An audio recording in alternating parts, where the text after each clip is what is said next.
proiektu berri honekin egiten duguna da kalea guztiz despejatu, kalea atseginagoa bat egin, berreskuratu kalea auzokidentzako, oinez ibiltzen garenentzako, irisgarritasunaren aldetik edo aksesibilitatearen aldetik ere gauzak asko errestu egiten dira. Ikusten baldin badugu arazoak ditugu, adibidez, umekotxe batekin ibiltzeko eta beste pertsona bat gure kontratortzen baldin bada pasatzeko, beraz, aksesibilitatearen aldetik ere gauzak asko errestuko dira. Nik uste dut segurtasunaren aldetik ere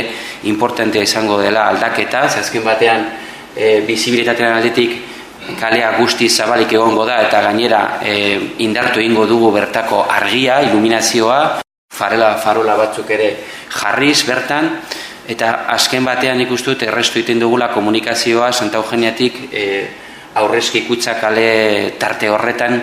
lasai ibiltzeko eta ondo ibiltzeko, hori da azken batean helburua. Eta nahi dugun azken batean da poliki-poliki herriko gune berezi horiek oinezkoentzako berreskuratzea, hori da helburua, eta azken batean bizi kalitatea gehitzea Romon ere.